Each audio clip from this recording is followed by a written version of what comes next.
Hey guys, welcome back to my channel life in unfiltered. मैं हूं निशी और continue करते हैं आज का video.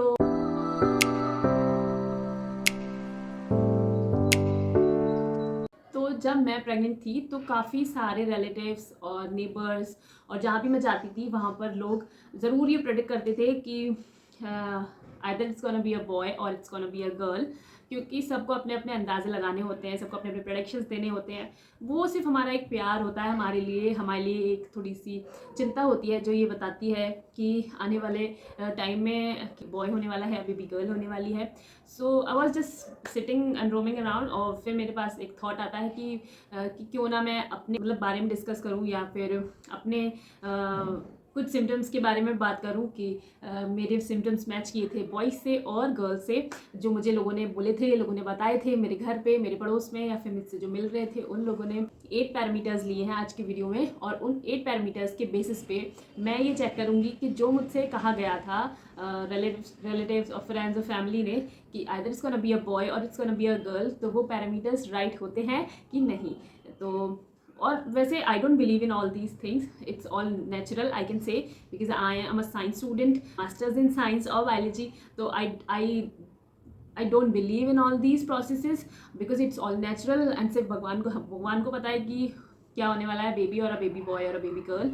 So just for fun let's get started. तो फर्स्ट पैरामीटर हम यहाँ पे लेते हैं कि बहुत सी लेडीज़ ने मुझसे ये बोला था कि अगर हमारी स्किन जो है वो बहुत ही ग्लोइंग होती है, एक्ने फ्री होती है, बहुत ज़्यादा क्लीन होती है, तो it's a symptom of a baby boy.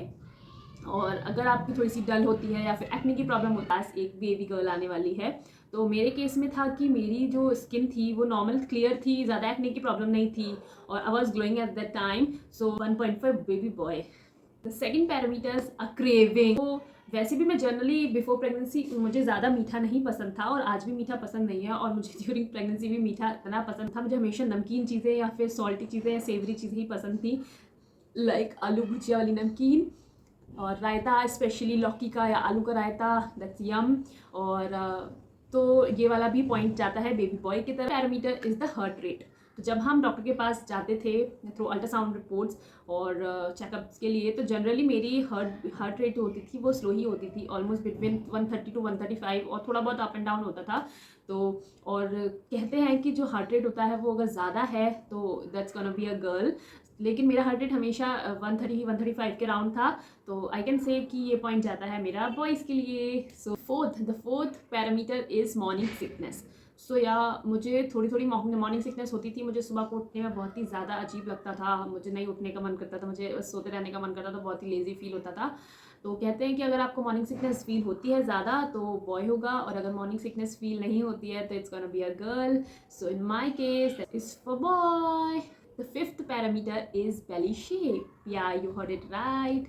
तो अगर आप कहते हैं कि अगर आप लो कैरी कर रहे हैं अपने टमी को या फिर एक थोड़ा सा मटका शेप में कैरी कर रहे हैं, तो वो जाना है लड़की के लिए। अगर आपका जो टमी शेप है वो थोड़ा सा अप है और थोड़ा स्ट्रेट है, ठीक है, मतलब थोड़ा सा राउंड एंड राउंड है, तो वो जाएगा फॉर अ बॉय। तो मेरा जो था टमी वो एट द लास्ट 9 मंथ तक ही ऊपर था, थोड़ा सा डाउन नहीं हुआ था, बिल्कुल डाउन नहीं हुआ था, इसलिए मुझे सिजेरियन फेस करना पड़ा था। तो उस केस में भी मेरा वोट जाता है फॉर अ बॉय।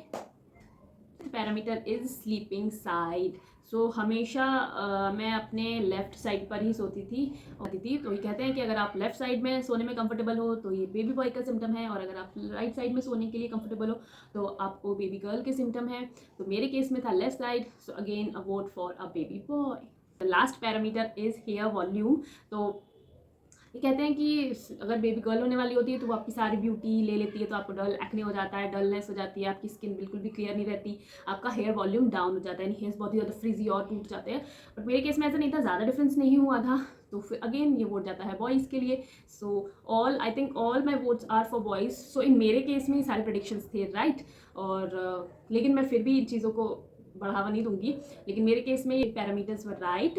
और please let me in the comment section कि आपके अकॉर्डिंग या आपकी प्रेगनेंसी जर्नी में कितने पैरामीटर्स राइट थे और आप कितना इन चीज़ों को मानते हो, और क्या क्या पैरामीटर्स के बाद आपको जेंडर का कंफर्मेशन हुआ या फिर आपके प्रेडिक्शंस ठीक थे इन पैरामीटर्स को लेकर, आपको बेबी हुई, गर्ल हुई या बेबी बॉय हुआ। So thanks for watching. If you like my video then please like, share and subscribe.